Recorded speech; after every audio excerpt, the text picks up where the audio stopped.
Hola, muchas gracias por haber venido a un nuevo webinar de Café Forense en este nuevo ciclo que vamos a estar junto al doctor Fernando Sánchez Sánchez, quien nos va a tratar de explicar acerca de cómo es la administración y la interpretación del SENA. ¿Por qué? Porque lo que vamos a ver justamente tiene que ver con la evaluación de problemas conductuales y emocionales en niños y adolescentes. Espero que este webinar sea de tu interés. Recordá que cualquier consulta que tengas puedes mandarnos un mail a info@universi.com y desde ya suscríbete a nuestro canal de YouTube para estar al tanto de todas las novedades y próximos webinars. Te esperamos. Buenas a todos, buenas tardes, buenos días, buenos mediodías. La verdad que estamos en muchos lugares distintos en este momento. Yo soy Cecilia Albamonte, psicóloga forense, representante de Grefetea Ediciones, y estoy justamente en Madrid, así que para mí es buenas tardes, son las 15 horas. En mi país, Argentina, son las 10 de la mañana. Así Te que quiero. muchísimas gracias a todos los que se conectan, se hacen del tiempito para poder participar de este webinar, este primer webinar del tercer ciclo de Café Forense, que lo vamos a tener, ahora voy a presentarlo a Fernando.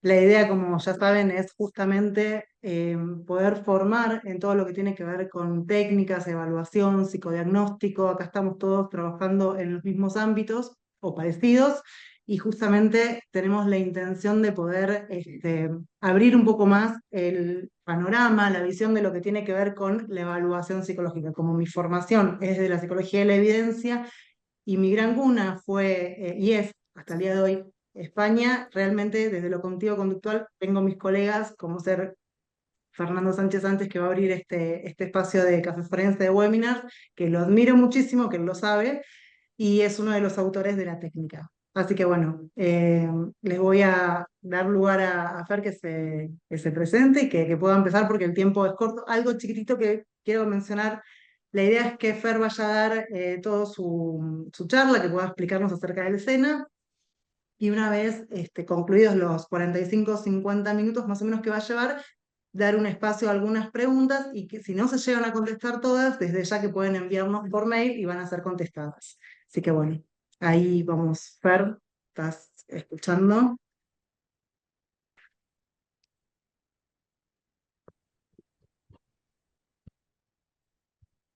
Hola, buenas tardes a todos. En primer lugar, bueno, darles la bienvenida a todos y a todas a este rato de, pues es un poco de aprendizaje que vamos a compartir. En primer lugar, quiero agradecer a Cecilia por la invitación a formar parte de estos cafés forenses, que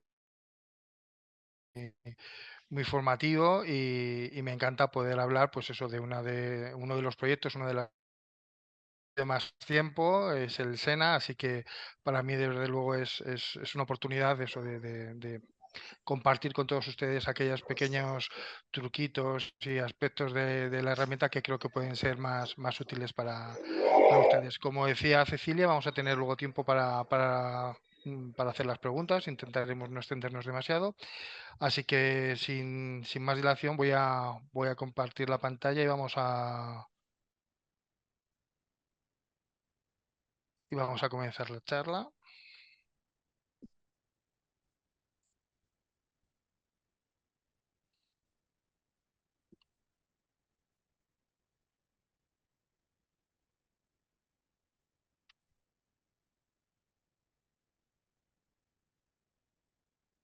Vale, ¿ya se ve bien?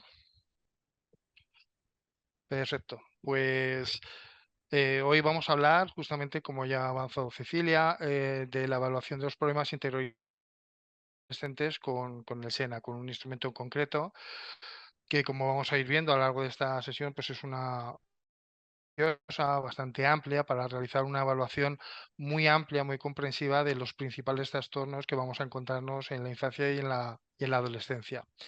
Mi objetivo es trasladarles una visión general y por tanto un tanto superficial, pero sí completa de cuáles son los contenidos que podemos evaluar, cuál es la estructura de la prueba, cómo se aplica, cómo se corrige y algunas pinceladas de cómo se interpreta. Cómo se interpreta.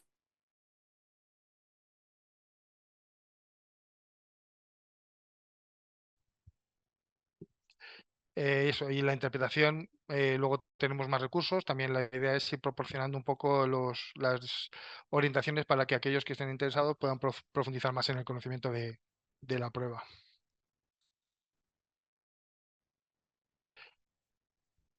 Como les decía, los contenidos que vamos a ver son estos. Una primera descripción general para conocer el contenido y la estructura de la prueba y luego ver cómo se aplica, cómo se corrige y cómo se interpreta. Esto va a ser los puntos que vamos a ir eh,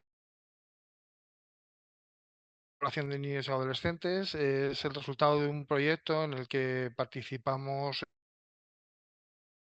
de Juego GFT Ediciones y un equipo de la UNED, de la Universidad Nacional de Educación a Distancia, que tiene su sede aquí en Madrid, una de sus sedes más importantes. Los autores son los que pueden ver, mi compañera Irene Fernández, Pablo Santamaría y los profesores Miguel Ángel Carrasco, Victoria del Barrio y yo mismo.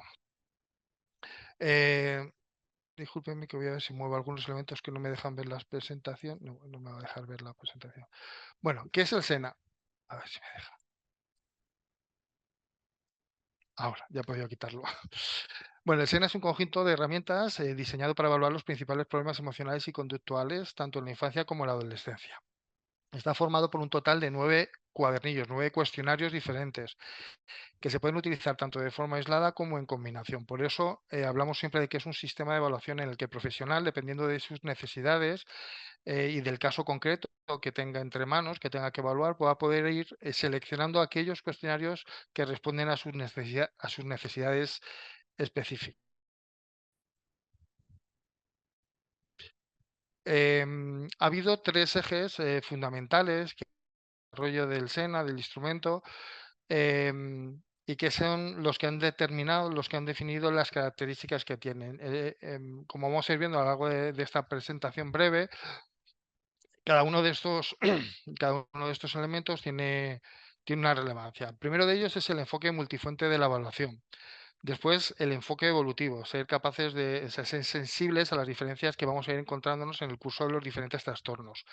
Y otro muy importante tiene que ver con la evaluación multidimensional comprensiva, es decir, ser capaces de hacer un rastro muy amplio de todos los aspectos relevantes que tenemos que considerar durante la evaluación.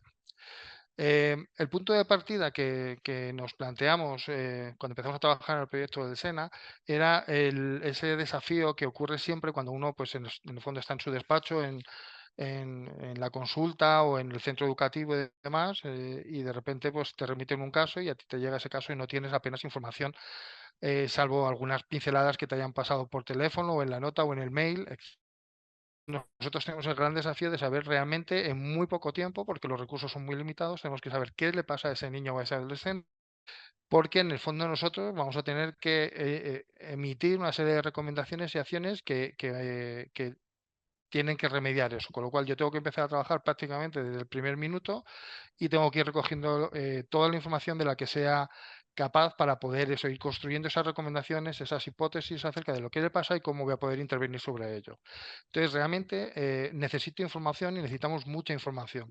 Y se nos planteaba siempre ese desafío, es decir, cómo obtengo toda la información que necesita con el poco tiempo que tengo, con las reducidas técnicas que puedo utilizar. Así que nos pusimos a trabajar en una herramienta que fuera lo más completa posible. Entonces, como decíamos, cuando trabajamos en el SENA y revisamos toda la literatura, vimos claramente pues, que era necesario adoptar un enfoque multifuente. ¿Por qué? Porque nosotros sabemos que entre las distintas técnicas de evaluación psicológica, pues entrevistas, observación, etcétera, sabemos que en el área infanto-juvenil el uso de los cuestionarios es una de las técnicas más eficientes porque nos permite obtener una gran cantidad de información invirtiendo muy poco tiempo. Aproximadamente los cuestionarios del SENA oscilan entre 15 y 25 minutos y además tienen un o costes económicos superiores. Mm. Además, también sabemos que cuando el objetivo es la detección o la identificación de problemas, contar con múltiples cuestionarios respondidos por distintos informadores nos va a permitir tener una visión mucho más completa de cuál es el perfil psicológico de puntos fuertes y débiles de la persona que estamos evaluando. Y también sabemos, porque nos dice la literatura ya desde hace un par de décadas, de los estudios iniciales de Achenbach, de la profesora del barrio, etcétera, que realizar un rastreo amplio de la presencia de los distintos problemas en los diferentes contextos o en los distintos entornos va a ser la estrategia más eficaz para detectar estos posibles casos. ¿Y por qué es necesario contar con varios informadores? Bueno, pues porque en el fondo sabemos que las manifestaciones de cada uno de los problemas suelen estar ligadas a un contexto específico. Hay problemas que se dan en la familia y no se dan en la escuela, hay problemas que se dan en la escuela y no en la familia, hay problemas que se dan solo con los compañeros, con lo cual nosotros realmente tenemos que lanzar una red muy amplia para, para captar esa imagen de los verdaderos problemas y de su extensión. ¿De acuerdo? Sabemos además que los distintos problemas se manifiestan con diferente intensidad. Sabemos que eso, que hay problemas que son mucho más específicos en unos contextos que no en otros. Por ejemplo, si hay problemas con los compañeros de la escuela, pues es algo muy contextual. Otro aspecto muy importante es que tenemos que ser conscientes del alcance limitado de los informadores, es decir, ninguno de los informadores a los que nosotros vamos a poder recurrir para solicitar esa información del caso, ninguno de ellos tiene la información completa del caso, cada uno tiene una pieza del puzzle, por lo cual nosotros tenemos que ir recogiendo las distintas piezas para luego formarlo y completarlo, ¿de acuerdo? Y una cosa que a veces se nos pasa un poco desapercibida y es que cada uno de los informantes que vamos a poder incluir en la evaluación tienen acceso a una parte específica de la información. Es decir, hay ciertos tipos de comportamientos o de emociones o de sensaciones o de experiencias que son más accesibles a unos informadores que a otros. A veces los propios niños o adolescentes no son muy conscientes de sus conductas disruptivas y forman mejor de ellas los profesores o los padres, mientras que en ocasiones es al revés. La experiencia subjetiva del propio adolescente es extremadamente relevante para determinados casos, con lo cual tenemos que preguntarle directamente a él. Por tanto, hay determinadas informaciones que tenemos que ir a buscarlas a las mejores fuentes. Por eso, nosotros hemos adoptado en el SENA un informe multifuente con 3 tipos de cuestionarios diferentes. Unos cuestionarios de informe para evaluar a la propia persona evaluada, al niño y adolescente, cuestionarios para la familia, para recoger este tipo de información acerca de los problemas que puedan darse en el contexto cotidiano, en la vida cotidiana, y cuestionarios dirigidos a la escuela, ¿de acuerdo? Para recoger pues, cuál es el funcionamiento con los compañeros y con las dificultades académicas y en este contexto.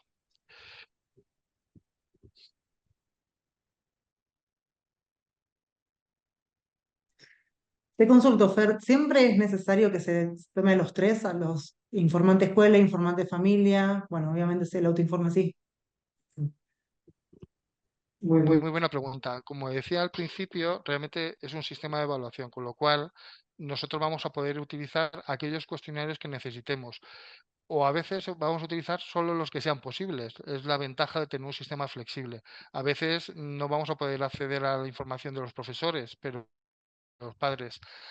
Va a haber en ocasiones en las que no vamos a poder utilizar Antiforme, con lo cual cada cuestionario está poder ser utilizado de forma autónoma. Es decir, solamente con un cuestionario vamos a tener la inmensa mayoría de la información que necesitamos.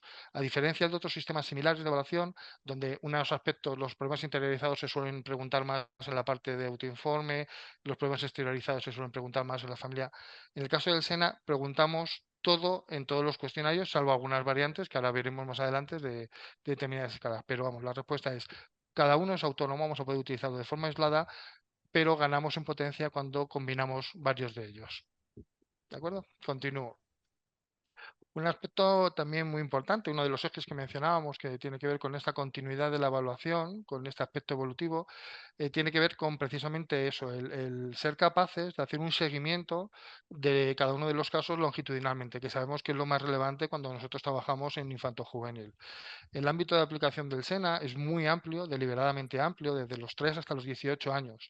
Y esto ha supuesto un verdadero reto, porque sabemos que en cada etapa los problemas son diferentes. Obviamente, no tiene nada que ver cuando hablamos de un niño más pequeño, donde los problemas de apego van a ser muy relevantes, o en los adolescentes, la preadolescencia, adolescencia, donde vamos a tener algunos trastornos que van a aparecer van a irrumpir de una forma muy llamativa, como son los trastornos de la conducta alimentaria o de consumo de sustancias, etcétera. Con lo cual, los problemas que tenemos que cubrir en este rango tan amplio van a ser diferentes y han supuesto un reto para la definición de la prueba.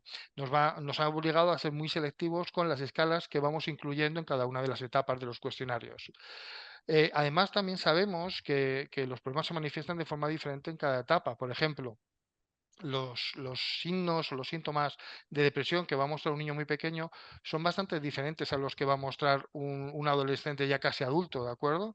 Van a mostrar su estado de ánimo disfórico, su apatía, su anedonia, lo van a mostrar de formas diferentes, con lo cual los indicadores conductuales que vamos a utilizar en cada uno de los ítems son diferentes y deben adaptarse, con lo cual también ha supuesto un reto que hemos contemplado durante el desarrollo de la herramienta.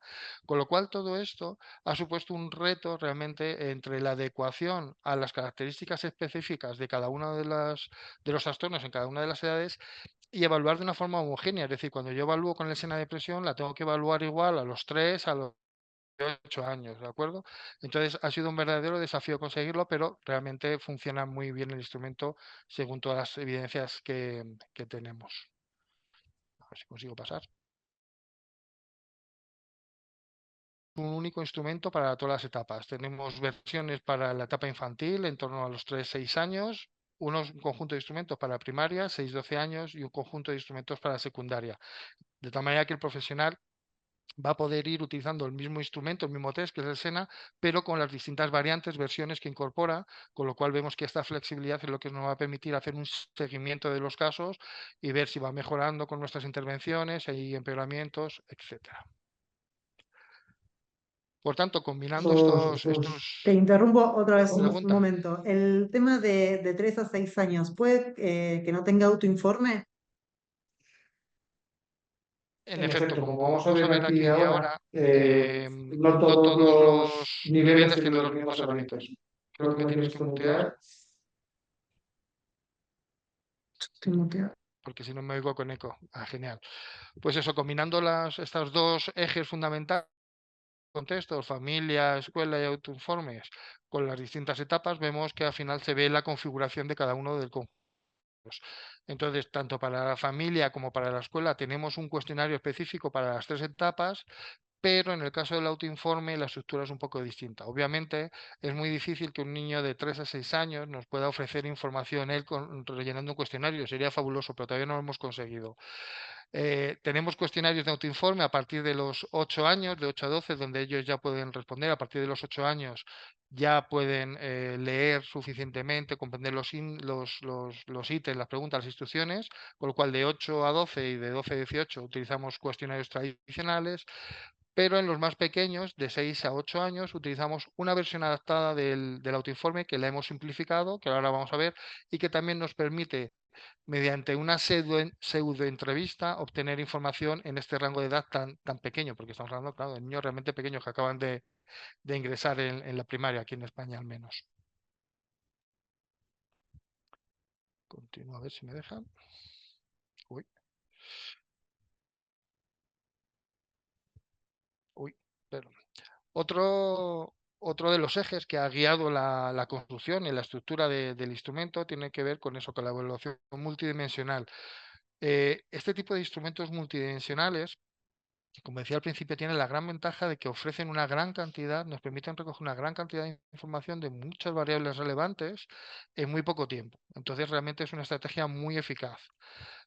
Nuestro objetivo era ofrecer eso, imprimirle un enfoque muy comprensivo. Es decir, nuestro objetivo era obtener una visión muy amplia de la persona evaluada que nos permita ubicar todos sus problemas en un contexto amplio de funcionamiento. Y esto implica que vamos a evaluar no solamente lo prevalente, es decir, pues ansiedad, depresión, que sabemos que son los trastornos que más comúnmente nos van a llegar a la clínica o en el centro educativo, en el servicio de psicología del centro educativo. La mayoría de los casos van a venir con alguno de estos aspectos, pero también hay muchos aspectos que no son tan prevalentes, pero que sí que son muy relevantes, que tienen un alto impacto porque cuando están presentes generalmente interfieren mucho en el funcionamiento del niño. Por ejemplo, un ejemplo característico es el TOC, que por suerte no es uno de los trastornos más prevalentes en el funcionamiento del niño en muchos aspectos, ¿vale? De tal manera que al final el instrumento se ha configurado con más de 30 escalas dimensionales en las que nosotros vamos a ir buscando específicamente la sintomatología más relevante, más característica de cada uno de los trastornos que evaluamos y los vamos a evaluar mediante una escala de frecuencia de síntomas. Con lo cual, cuantos más ítems aparecen, es decir, cuantos más síntomas están presentes y con una mayor frecuencia, pues vamos a ir pudiendo configurar pues esos indicadores de alerta, que es lo que nos está proporcionando la herramienta. Vamos a hacer un repaso. Vamos a hacer un repaso rápido de las escalas que aparecen en los distintos instrumentos, que como ya les anticipo son un poco diferentes en función de la fuente, familia, escuela o Bountiforme o del grupo de edad, pero vamos a hacer un resumen general. Vemos que dentro del conjunto de escalas de problemas, los problemas que evalúa el atento, tenemos un conjunto de problemas interiorizados, depresión, ansiedad, ansiedad social y quejas somáticas. No me voy a detener en todas las escalas, pero sí que voy a destacar una parte que nos parecía muy especialmente interesante, era separar la parte de ansiedad social del resto de la ansiedad, de la ansiedad más generalizada. Sabemos que los problemas de ansiedad social van a interferir mucho en el funcionamiento de los niños, particularmente en las etapas tempranas y en la adolescencia, porque va a limitar sus interacciones sociales y lo que nosotros necesitamos para que un niño se desarrolle con normalidad y en plenitud es que realmente establezca todas sus redes de conexión, sus interacciones, sus grupos de amigos, se relaciona con adultos relevantes, etcétera. Muchas veces sabemos que la ansiedad social va a limitar eso considerablemente, con lo cual es uno de los problemas que teníamos que identificar para atacarlo específicamente. También tenemos un conjunto de escalas para evaluar los problemas exteriorizados, que se organizan en varios bloques. Tenemos un primer bloque que nos va a permitir evaluar problemas de atención y de hiperactividad e impulsividad y que está directamente conectado con otro de los trastornos más prevalentes en infanto-juvenil, que es el TDAH, el trastorno por déficit de atención y hiperactividad. Mediante estas dos escalas vamos a poder hacer un rastreo, un screening inicial y sabemos que es bastante sensible. Tenemos distintos estudios y correlaciones con otras pruebas que nos indican que esas dos escalas, junto con el índice de funciones ejecutivas, es un indicador bastante sensible para identificar tempranamente estas dificultades. De escalas relacionadas con las conductas disruptivas. En muchos instrumentos, estos problemas disruptivos dentro de una misma escala mezclado como problemas de conducta o algo así, ¿no?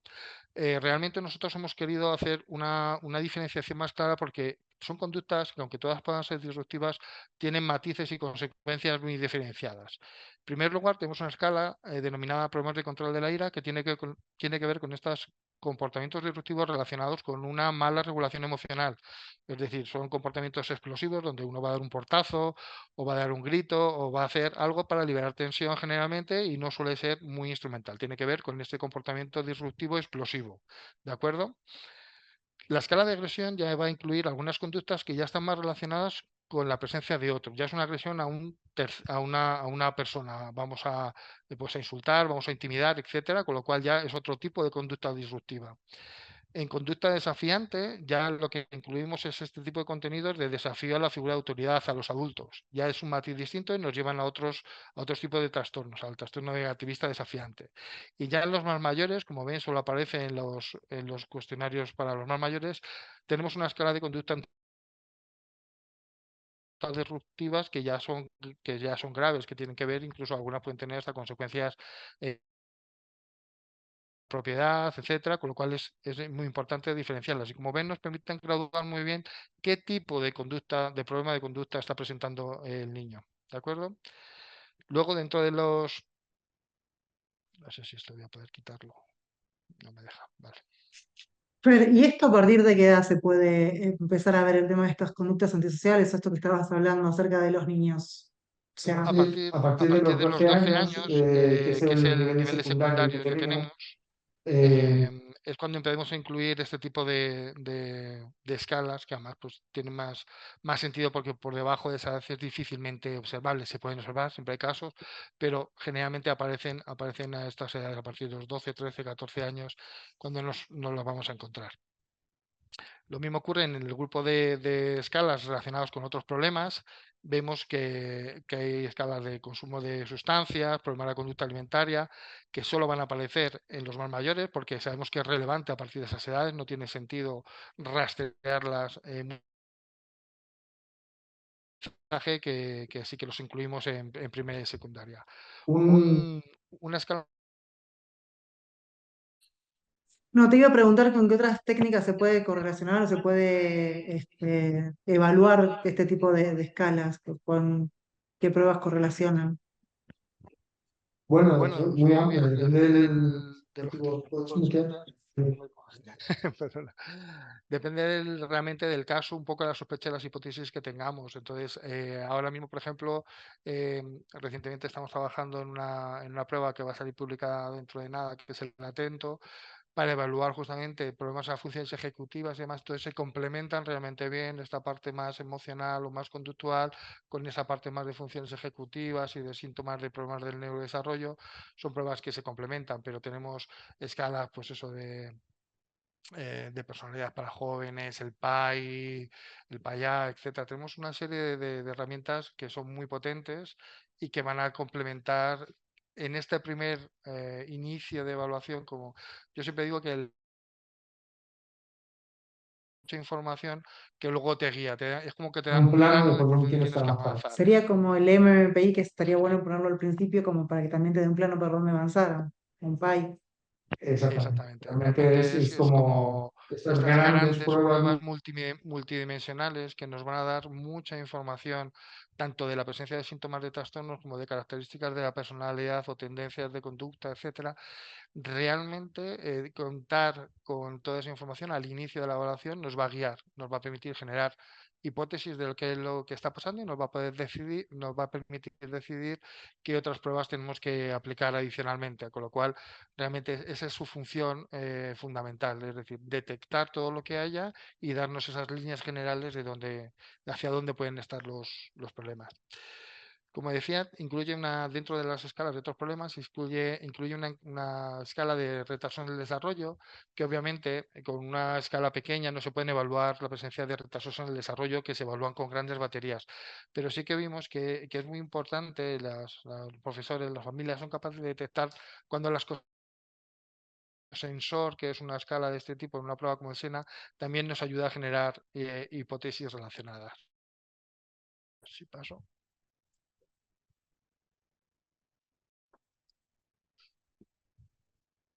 En el autoinforme vemos que las escalas son similares, pero se incluyen algunas más. Por ejemplo, bueno, como les decía, el autoinforme para los niños más pequeños, de los 6 a los 8 años, ¿qué es lo que hemos hecho para poder evaluar con un autoinforme en estas edades tan tempranas? Pues hemos utilizado una versión simplificada del cuestionario. En primer lugar, es más breve, solo tiene 77 ítems. Hemos eliminado muchas de las escalas que son menos relevantes, nos hemos quedado con las escalas centrales. Hemos simplificado el sistema de respuesta, ya no le vamos a pedir al niño que nos informe acerca de la frecuencia con la que él estima que esas conductas están presentes, sino que directamente vamos a preguntar si lo que describe lo que le pregunto le pasa a él o no le pasa. Entonces él va a decir que sí, que no o que a veces, ¿de acuerdo? Y además, como prevemos que no van a tener una capacidad lectora demasiado amplia, lo que hacemos es aplicarlo como una entrevista. Vamos a ser nosotros los que vamos a ir formulándole cada una de las preguntas y el niño simplemente nos va a tener que decir si eso que describe. En los otros cuestionarios, que son para primaria y para cuestionarios para familia y escuela, por ejemplo, incluimos en la parte de pruebas interiorizados la sintomatología postraumática, muy relevante, o la obsesión-compulsión, que nos va a permitir también identificar este tipo de trastornos, como hemos visto antes, que son muy relevantes, aunque no sean tan prevalentes. En la parte de problemas exteriorizados, bueno, pues aparecen las mismas que hemos visto antes, pero tenemos en otros problemas algunas muy interesantes como puede ser esquizotipia. Esquizotipia tiene que ver con este rasgo de personalidad que sabemos que es uno de los factores de riesgo para el desarrollo de la esquizofrenia, ¿no? Este tipo de conductas un poco extrañas, de pensamientos un poco extraños y que mediante el autoinforme son muy bien evaluados, con lo cual era importante tenerlo. Luego, por último, incluimos una parte de problemas contextuales, que estos son, si se fijan, son cualitativamente muy diferentes al resto de las escalas, porque las otras son cosas que le pasaban al niño, ¿no? O sea, síntomas de ansiedad, síntomas de depresión, etcétera. Aquí son problemas contextuales, son cosas que pasan en evaluamos si su contexto familiar o escolar, sus relaciones son adecuadas. Más tiene una cosa más externa que interna en este caso. A veces se queda enganchado.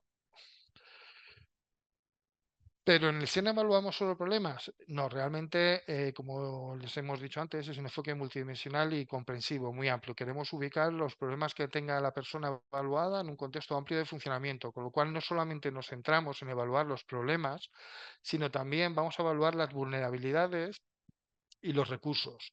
Las vulnerabilidades son aquellas variables que, sin ser en sí mismas un problema, sí que sabemos que contribuyen a que aparezcan o se mantengan estos problemas, van a agravar estos problemas. Y los recursos son el contrario, son algunas variables que sabemos que actúan como factores protectores, que van a proteger, van a hacer más difícil que estas conductas problemáticas realmente interfieran de una forma significativa en el funcionamiento del niño. Así que vamos a ver este tipo de escalas que son diferentes. Por ejemplo, en los cuestionarios para la familia y para la escuela, algunos los problemas de regulación emocional, que es una de las variables de las diagnósticas que sabemos tanto de problemas interiorizados como exteriorizados, la rigidez, esos problemas de flexibilidad, los niños rígidos, sabemos que también es un factor de riesgo para el desarrollo de problemas interiorizados y exteriorizados, y el aislamiento autoimpuesto. No quiere decir que los otros me aíslen, sino aquellos niños que se retiran socialmente, que no están demasiado interesados en las relaciones con los demás, sabemos que eso es un factor de riesgo muy importante, ¿vale? En los más pequeños, solamente en los más pequeños de familia, también incluimos las dificultades de apego. Sabemos que estos niños que les cuesta establecer el vínculo en las edades más tempranas, luego suelen tener más dificultades en edades posteriores, con lo cual vamos a evaluarlo también a estas edades. En los más mayores, pues tenemos, pues, de nuevo también problemas de regulación emocional y también una variable muy relevante clásica que son búsquedas de sensaciones, que sabemos que es un factor de riesgo para multitud de problemas relacionados con embarazos no deseados, consumo de sustancias, accidentes de tráfico o accidentes generales, etcétera, etcétera, etcétera. Con lo cual, evaluar este rasgo de personalidad de búsqueda es muy importante. En cuanto a los factores protectores de recursos personales, pues la integración y la competencia social. No solamente la competencia, que el niño tenga las habilidades, sino si realmente están funcionando para que él esté integrado dentro de los grupos. O la inteligencia emocional, saber interpretar e identificar las emociones tanto en uno mismo como en los demás. O la disposición al estudio. Sabemos que la tarea fundamental de los niños y los adolescentes es, pues eso, su tarea académica, ¿no? Avanzar, adquirir conocimientos y prepararse para el futuro. Entonces, sabemos que hay muchos niños que no están en esas. Entonces, tenemos también que identificar este tipo de problemas para ayudarles. En el autoinforme, pues tenemos algunas variables clásicas, como puede ser la autoestima. Sabemos que la autoestima, una buena autoestima es un factor protector para todo en la vida, tanto para los niños como para los adultos. Y también pues tenemos integración, etcétera. No me quiero detener demasiado porque luego hay muchas cosas.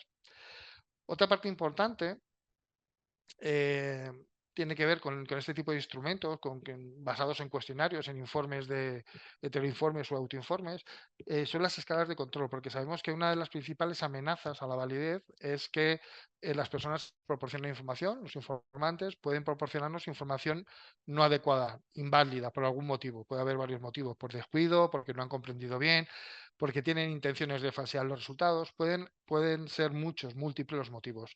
Por lo cual, la estrategia para identificar este tipo de patrones que nos van a distorsionar o sesgar la información que obtenemos, eh, la detectamos mediante eso, una estrategia basada en distintas escalas dentro del instrumento. Una de estas escalas es la escala de inconsistencia, que nos va a permitir detectar cuando se han respondido al cuestionario de una forma, pues es inconsistente. O sea, nos han dicho lo mismo y lo contrario dentro del mismo instrumento, ¿de acuerdo? Este tipo de escalas se basan en eso, en comparar distintas partes del instrumento, aspectos que son evaluados de una forma similar, distintos contenidos muy afines y que han sido respondidos de forma contradictoria. Con lo cual, cuando vamos detectando que hay muchos pares de este tipo de ítems que son incongruentes, pues podemos pensar que no se ha respondido de forma adecuada. Otra de las escalas que incluye el SENA es la escala de impresión positiva. Esto tiene que ver cuando se presenta una visión excesivamente favorable del funcionamiento del niño. Es como esta imagen del piloto de Fórmula 1, Fernando Alonso, que tuvo un accidente muy, muy grave inmovilizado el cuello, está con varias fracturas, pero él levanta el dedo pulgar como diciendo, no, no, si todo está bien, todo está perfecto. Entonces es un poco esta idea, ¿no? Algunas familias, algunos profesores nos trasladan una imagen un poco distorsionada, demasiado buena de cómo está el niño con ese afán un poco de quitarle hierro o que no parezca que hay un problema. Entonces nosotros tenemos que ser capaces de detectarlo y nos va a ayudar esta escala. En el sentido contrario está la escala de impresión negativa, que tiene que ver cuando nos están intentando trasladar una imagen excesivamente desfavorable.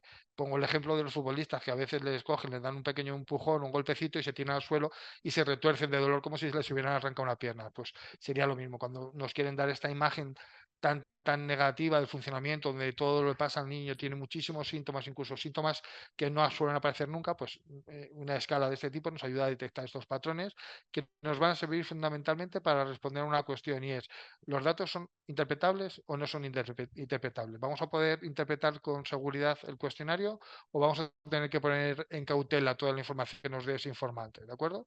Así que es esta parte de escala de control la que nos va a ayudar a esto. Además de todas estas escalas globales, nos da un índice global de problemas, índices específicos de problemas emocionales, de conducta y de problemas en las funciones ejecutivas, que estos tres índices nos van a orientar de forma general el caso, es decir, oye, pues hay un predominio de problemas interiorizados, exteriorizados o de trastornos del neurodesarrollo.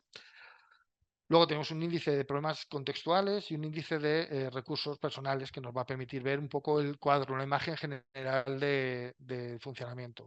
Aquí siempre suelo hacer un inciso para indicar que realmente el nivel de interpretación más potente del SENA es el nivel de las escalas, es lo que nos permite ver ese perfil rico y detallado de qué tipo de problemática tiene el niño. El índice global de problemas realmente mezcla un poco todo eso y puede parecer que no tiene sentido decir, oye, pues estoy haciendo ahí una mezcla, realmente no sé lo que le pasa o no. La utilidad del índice global de problemas tiene que ver con una información sobre la severidad del caso. Es decir, cuando hay una elevación, lo que nos está diciendo, por decirlo así, es que es un caso complejo. Es un caso con mucha sintomatología activa, poco más información que eso. El nivel importante de las de interpretación está en las escalas. Además de estos índices y las escalas, el SENA tiene un sistema de alerta de ítem críticos que es realmente interesante y potente. Les pongo un ejemplo porque creo que habla mejor que cualquier explicación. Esto es un caso real de una profesora, o sea, un cuestionario respondido por una profesora, y dentro de los ítems que respondió saltaron algunas alarmas. Entonces, el sistema lo que hace es que agrupa estos ítems en función de categorías, pues riesgo de autolesión, acoso, etcétera. Hay varias categorías y nos indica qué ítem es y con qué frecuencia se ha marcado, ¿de acuerdo? Entonces resulta que el caso que estaba evaluando nos decía que algunas veces dice que le gustaría morirse, que muchas veces tiene miedo de algún compañero de clase, que algunas veces sus compañeros le insultan o se burlan de él, que siempre o casi siempre permanece solo en los recreos, que siempre o casi siempre está solo. Yo creo que ya se ve la idea, o sea, independientemente de la evaluación rica que nos dan las escalas y los índices, ver esta foto ya directamente nos está conectando, ¿no?, sobre la necesidad de intervenir de forma urgente sobre algunos aspectos. Es decir, será el caso de una niña, decir en clase que le gustaría morirse, a mí me saltan todas las alarmas y ya sé que es un tema que tengo que sentarme con la niña, hablar con la niña, hablar con la familia, hacer un seguimiento de este, independientemente de todo lo que salga en el resto de las escalas. Yo ya sé que aquí tengo que hacer una intervención de urgencia, ¿de acuerdo? Con lo cual este sistema de alerta de ítems críticos es la parte más molecular, más de detalle que también nos da el SENA, con lo cual es una herramienta que va pues desde lo más global hasta lo más específico, ¿vale? Con lo cual, ya haciendo un poco de síntesis, vemos que el SENA nos va a permitir realizar una evaluación comprensiva, tanto de problemas como de vulnerabilidades, recursos y de los ítems críticos, que nos va a permitir desplegar un enfoque multifuente con distintos informadores, lo cual no solamente nos va a permitir tener una imagen global de los problemas en los distintos contextos, sino, por ejemplo, en el ámbito forense. Sabemos que es muy relevante cuando yo tengo que cotejar distintos testimonios en casos de, por ejemplo, de litigio por la custodia en algún caso, casos de maltrato o de abuso. Yo tengo que Vemos que tiene un amplio ámbito de aplicación, desde los 3 hasta los 18 en infanto y juvenil, y básicamente eso, todo en una única herramienta. No sé si Cecilia quiere, que la veo que quiere intervenir No antes de quiero, no quiero pasar. interrumpirte en realidad porque es tan interesante todo lo que decís y es tan rico para todos, ¿no? Me incluyo. Pero bueno, justamente esto también de forense que estabas mencionando, que está bueno, que como por ahí somos varios los que estamos acá, que trabajamos en el ámbito forense, que también lo que tenemos que tener en cuenta es qué indicadores estamos buscando y fijarnos dentro de la información que nos brinda el SENA. Y hay un informe que no sé si lo vas a mencionar después, el informe del SENA, que es sumamente rico porque está dividido en apartados de tal manera que a nosotros, hablo desde mi postura como psicóloga forense, ¿no? Como perito de parte, que muchas veces me ayuda no a buscar lo que quiero buscar o según la hipótesis con un sesgo, sino a, dentro de la evaluación global que hice, que ese informe me pueda respaldar o agregar detalles puntuales sobre cierta información de alguna escala, algún ítem, algún tipo de problema conductual, bueno, que ya después también tiene que ver con el ejercicio y con el ámbito de cada uno. En un colegio vas a mirarse por un lado, el contexto forense por otro, contexto familiar por otro, o sea, clínico por otro, pero bueno, un poco eso me llama la atención y me gustaría también esto que se mencione, que hay un informe que es sumamente útil, pero bueno, no sé si le vas a decir. Pues Sí, sí, sí, lo tengo previsto un poco más adelante, pero sí, es justamente eso. La idea es los informes automatizados permiten explotar aún más la información, no solamente más extensamente, sino más en profundidad, que es lo interesante, que nos da todas las pistas, la estructura para realmente eso luego extraer y hacer nuestros propios informes, porque realmente el informe automatizado es para el profesional y luego el profesional solo integra con todo lo demás. Bueno, pues vamos ya, que nos estamos yendo un poco de tiempo, entonces voy a intentar ir esta parte rápida, unas pinceladas generales de cómo se aplica, cómo se corrige y cómo se interpreta. Bueno, el SENA se puede aplicar de dos formas. En papel, realmente, el examinador simplemente va a tener que elegir a los informadores que quiere que participen. Seleccionamos los cuestionarios, los ejemplares que vamos a utilizar, les explicamos pero en este caso les voy a poder enviar las invitaciones, bueno, ya sea a través de un PDF, un correo electrónico, un email que lanza la propia plataforma, etcétera. Ellos van a poder responder online y yo, cuando ya hayan terminado de responder, yo voy a recibir inmediatamente un aviso diciendo que ya los resultados están disponibles. Entonces, por ejemplo, en el caso de las evaluaciones con los profesores, que a veces es más complicado poder quedar con ellos, entregarles el cuestionario, luego recogerlo, etcétera, esta opción es realmente cómoda porque lanzamos los cuestionarios y cuando ya los van cumplimentando, pues nosotros accedemos a los resultados de forma inmediata.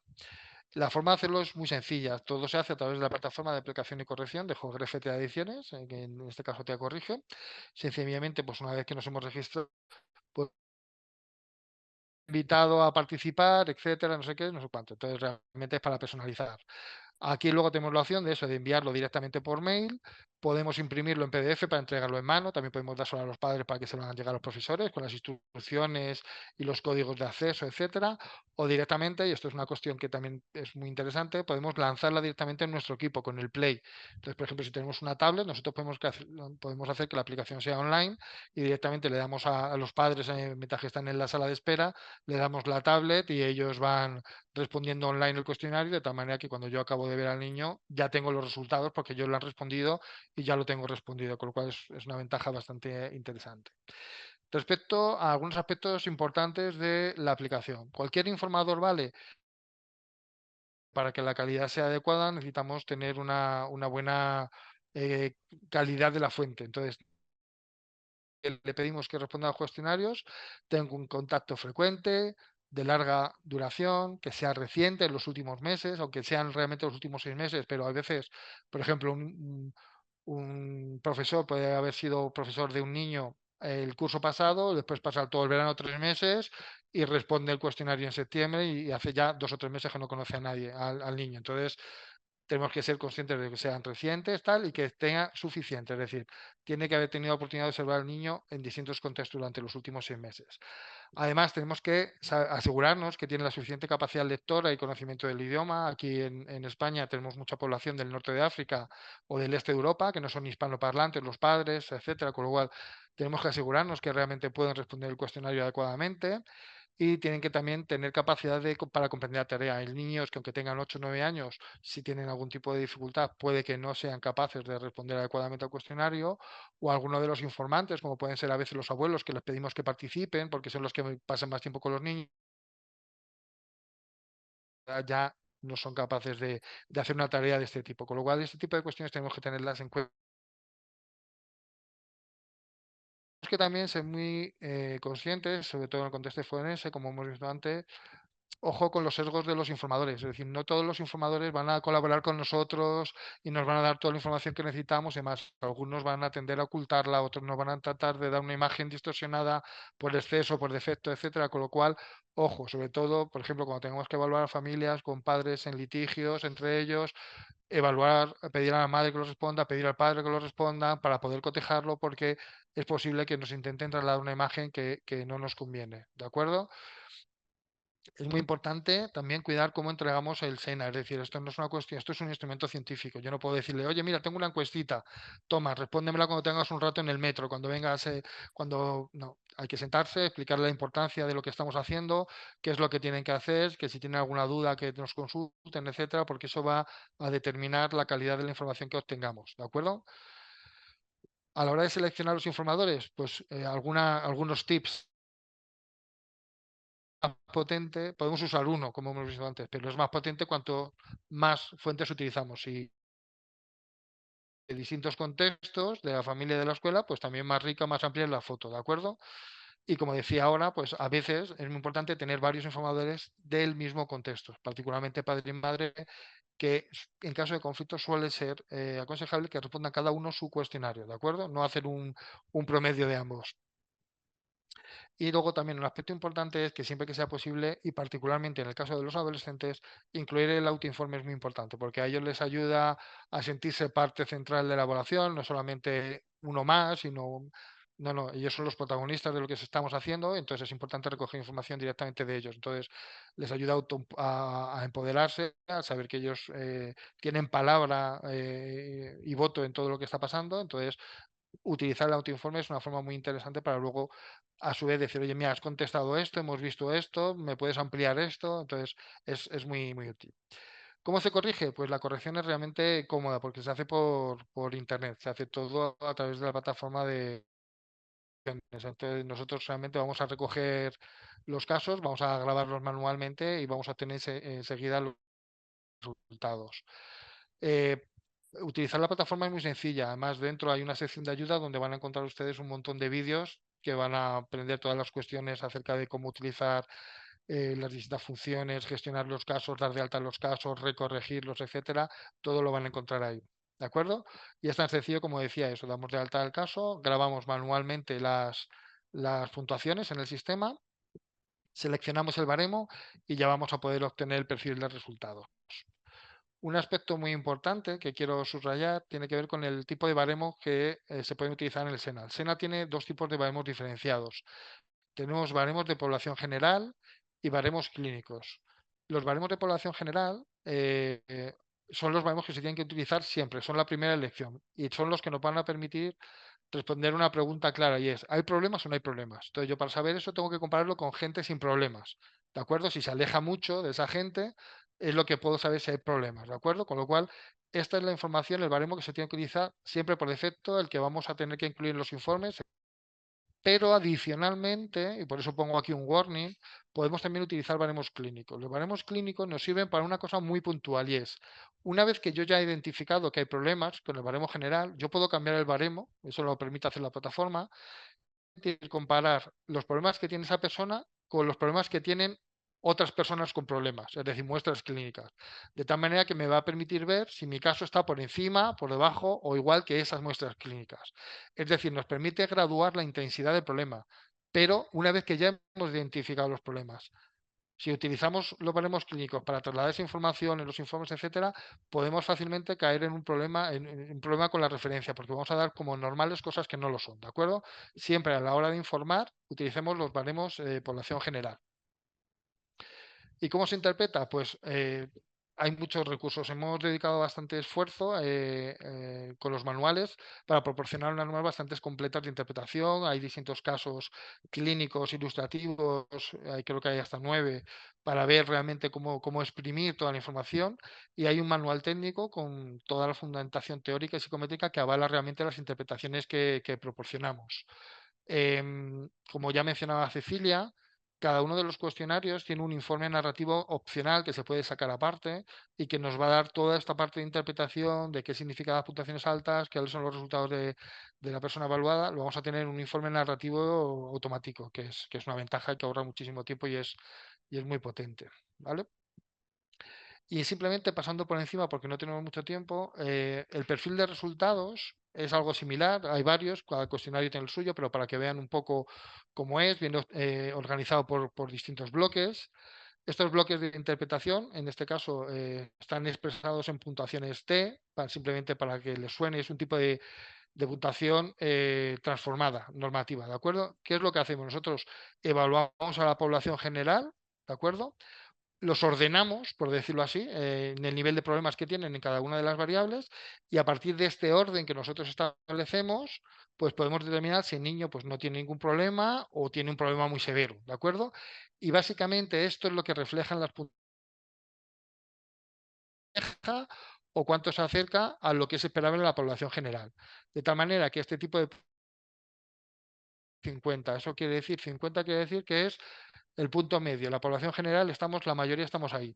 Cuanto más nos vayamos alejando de este punto 50 hacia arriba, pues mayor es la intensidad de nuestros problemas, ¿no? 60 es una desviación típica, 70 son 2 desviaciones típicas, 80 son 3 desviaciones típicas, y ya está, no tiene más misterio que eso. Simplemente es una referencia para ver cuánto nos alejamos del nivel promedio de los problemas que presenta la población general. De tal manera que en el perfil van a encontrar que hay una serie de franjas para la interpretación que son muy sencillas. Por debajo de 60 consideramos que está todo bien, luz verde, no hay problemas. Entre 60 y 70, precaución, riesgo, es decir, puede haber algún problema, pero no son de gran intensidad. Y si son aislados, pues tampoco, pero bueno, podemos vigilar, podemos echar un vistazo si queremos, pero vamos, no es una gran alerta, es simplemente precaución. Y ya si a partir de 70 ya estamos ante un problema con relevancia clínica, ¿de acuerdo? Con lo cual, si esto lo ponemos en relación con la curva normal, pues vemos realmente que el punto de corte este de 70, que es simplemente, es decir, no quiere decir que un niño con 69 esté bien y uno con 70 esté mal, es decir, estamos hablando de rangos aproximadamente, pues sabemos que a partir de eso, de 70, estamos hablando ya del 2% de la población, es decir, el nivel de problemas que presenta ese niño es superior al del 98% de la población, ¿vale? Un segundo, una acotación que quería hacer con lo que pusiste antes. Obviamente Fernando es un experto, es métrico, se dedica a esto, es autor de un montón de técnicas, pero para los simples psicólogos como yo, es muy fácil guiarte con los colores. A ver, lo último que acaba de explicar, no sé, por ahí no se pongan en ver números y decir, uy, ¿cómo hago? No voy a poder usarlo porque no sé que el desvío estándar al T, la que. No, a ver, vamos por colores. Es súper sencillo, Manuel es sumamente guiado. Vuelvo a repetir lo mismo con respecto al informe. El informe nos da la pauta para saber por dónde vamos cambiando y si lo que estamos analizando es lo correcto o está en línea lo que tenemos que interpretar o ver en forma global. Pero nada, no se mareen realmente los colores es tal cual lo está diciendo él.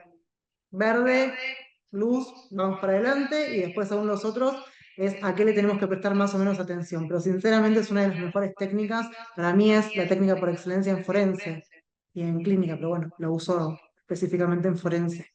Perdón, Fer, quería decir eso porque a los que no son métricos y técnicos como vos, te digo que no nos es tan fácil el tema números. Intentamos eso, trasladar la información de la forma más sencilla posible, pero pues eso, siempre hay algo detrás y tenemos la tentación de entrar en los números y no debemos. Bueno, sencilla, como decíamos, una secuencia de interpretación. El perfil está organizado, como decía Cecilia, para que sea todo muy sencillo, ¿de acuerdo? Como ven, está en bloques.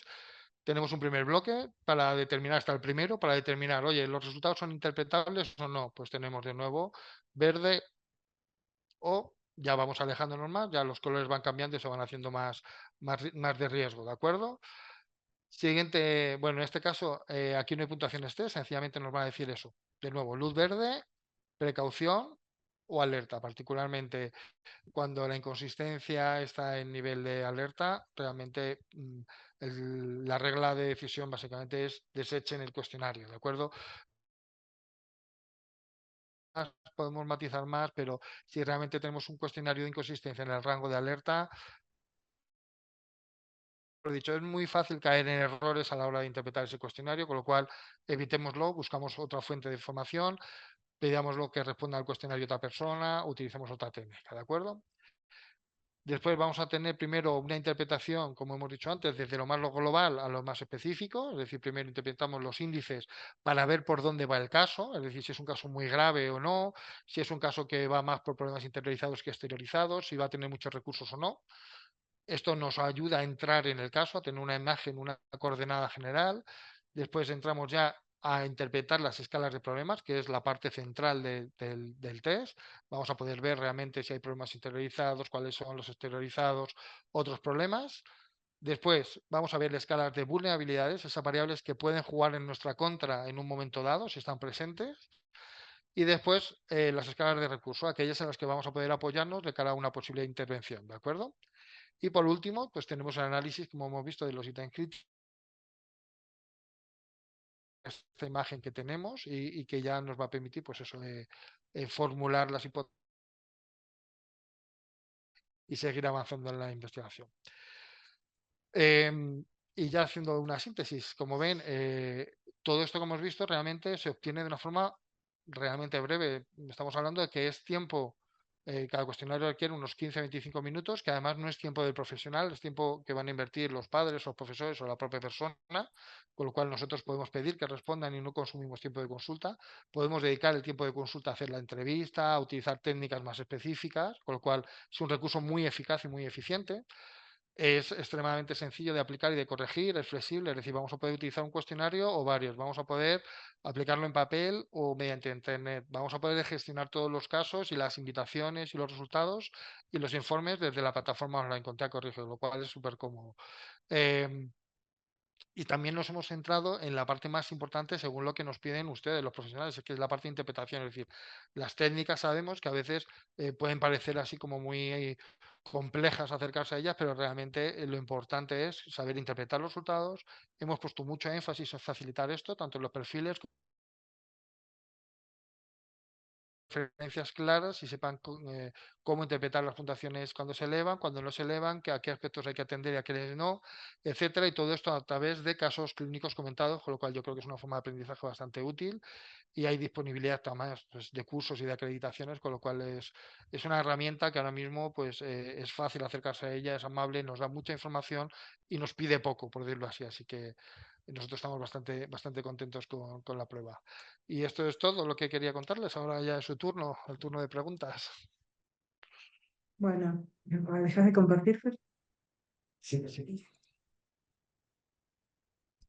Bueno, espero millones de gracias por tu ponencia, por toda la explicación. Corriste para llegar a decirnos y contarnos absolutamente todo, lo cual se agradece profundamente porque sinceramente venir de la mano del experto, del autor y que nos cuentes desde, desde cómo se administra hasta cómo se interpreta, me parece que es un lujo.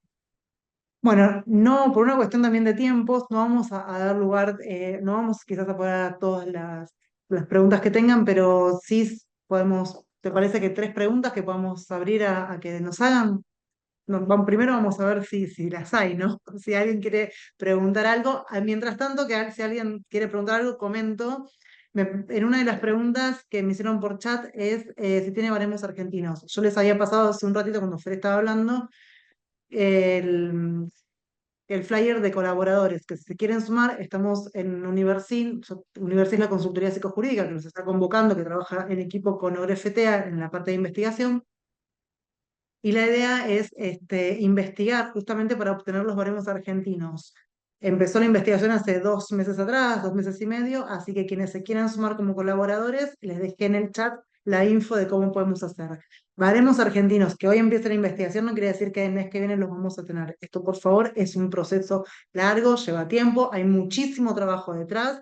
mínimo pensemos año y medio de recolección de muestras y de ahí en adelante todo el trabajo que también les queda al equipo de I+D, ay, nunca me sale, D más I más I, I+D más I de Ores BTA, que son quienes hacen los análisis, son los técnicos que sacan los numeritos estos de que yo hacía referencia. Bueno, a ver, chat, ¿qué nos dicen?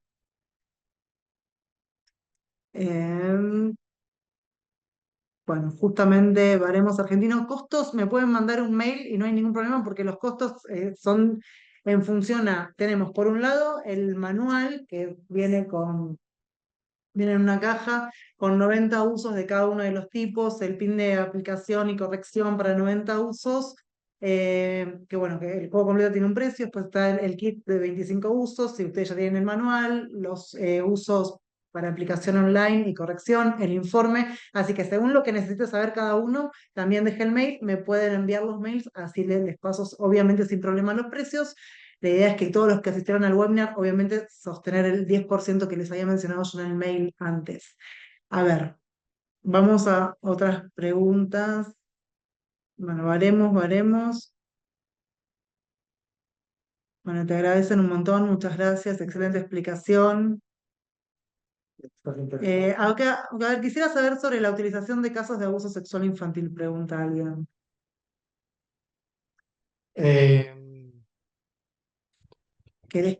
No sé, es que se hace eco. Si puedes Ah, mutear. sí, bueno, Sí. Específicamente en el manual no hemos incluido ningún grupo de ese caso, porque cuando hicimos el manual no lo teníamos, pero sí que el SENA se ha utilizado mucho en investigación y hay varias publicaciones sobre distintos aspectos específicos. Y quiero recordar que sí que hay alguna de de abuso infantil, con lo cual le animo a quien haya hecho la pregunta a que busque, porque sí que hay alguna referencia. De eso hay seguido otros trastornos y además en distintos países, porque el SENA se ha utilizado mucho en toda Latinoamérica.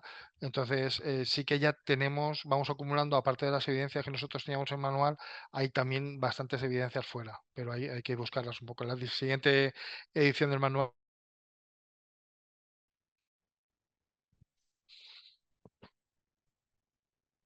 José 10 nos dice, si crees que un usuario está mintiendo, pero los ítems tienen inconsistencia e impresión, ay, no termino de entender lo que escribo, están en la media. Hay que entender ahí. José, ¿podrás prender cámara y decirlo? Porque no entiendo la formulación bien, perdón, pero no estoy entendiendo la formulación de la Hola, pregunta. no sé si se me escucha o no se me escucha. Sí. ¿Vos la entendés? ¿Me escucháis? Sí. Ah.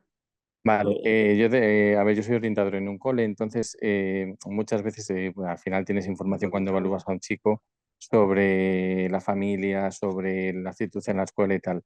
Me ha pasado justo este año que, bueno, un chico, según iba contestando preguntas, creo que un poco me iba a salir esa impresión positiva respecto a relaciones familiares y un poco la sobreprotección de la madre, pero luego a la hora del informe me salió todo dentro de la normalidad. Entonces, puedo pensar que aunque esté todo dentro de la normalidad en el informe, puede haber algo de invención o de engaño por parte del chico. Es un poco a lo que me refería, no sé si me he explicado. Gracias. Sí, te has explicado perfectamente. Sí, a ver, las escalas de control, por decirlo así, tienden a ser conservadoras. Lo que no hemos querido es sembrar la alarma en todos los casos en cuanto detectemos un poquito. Entonces tienden a ser conservadoras. Entonces, si tú tienes sospecha de que puede haber una magnificación o una infravaloración de los problemas, puedes investigarla, indagarla con otras técnicas o durante la entrevista, etcétera. Entonces, sí es posible que las escalas salgan normales. Eh, las escalas nos van a ayudar a detectar casos, pues decir, los casos más evidentes, los casos más sutiles, esos son muy difíciles de detectar y no lo vas a hacer ni con las escalas ni con otras técnicas a veces más sofisticadas. Pero sí, tened en cuenta siempre que esto son orientaciones, esto son ayudas que nosotros desplegamos, utilizamos en un proceso de evaluación. Entonces, a veces nosotros a medida que vamos evaluando, también vamos a veces clarificar realmente si está habiendo un intento de este tipo o de otro, entonces eso ya es una evaluación más compleja. Pero sí, claro, las escalas no son infalibles, ojalá lo fueran, pero no son infalibles, pueden escaparse casos. Antes he visto una pregunta, la respondo muy rápido, que decían que si puedes cambiar de baremo a los clínicos y población en general. Sí, los puedes cambiar sin coste, ¿de acuerdo? O sea, tú puedes ir corrigiendo con los distintos baremos y no se consumen usos aparte de corrección, ¿vale? Es una función de la plataforma que puedes hacer todas las veces que quieras.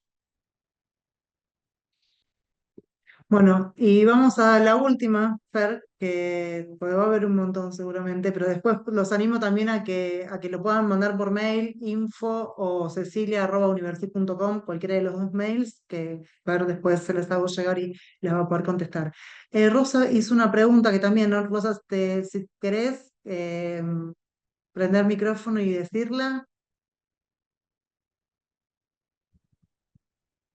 Hola, buenas tardes.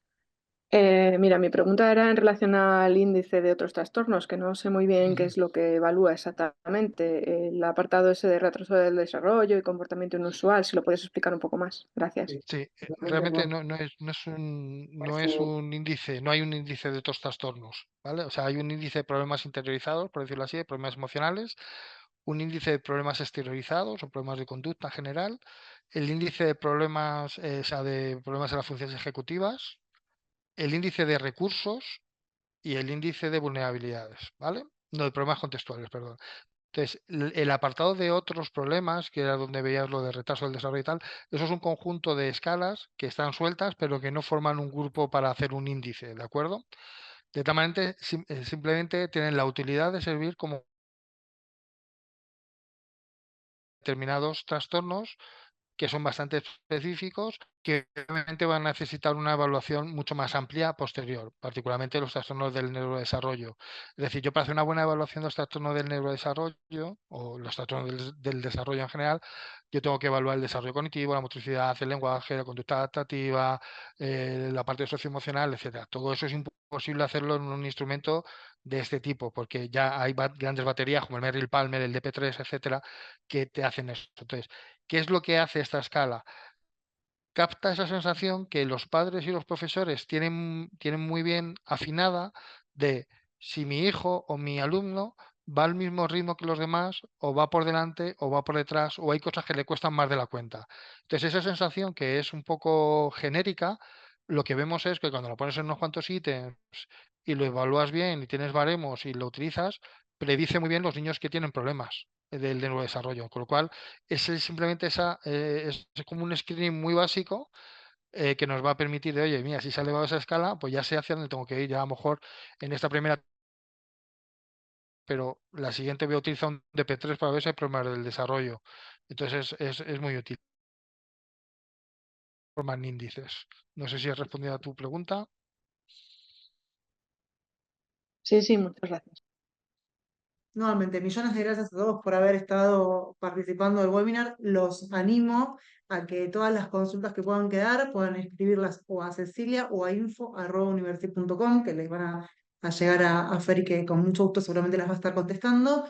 Mismo por cualquier otra consulta, ya sea de participar del grupo de colaboradores de investigación o para saber los precios del SENA, que como saben somos distribuidores y representantes en Argentina. Sin problema, y con toda la felicidad del mundo lo vamos a estar recibiendo. Así que bueno, buenas tardes a todos y buenos días a los de Argentina y nos estamos viendo en un próximo encuentro. Gracias, millones, Fer. Adiós a todos, un gusto estar con ustedes esta tarde. Nos vemos en la siguiente.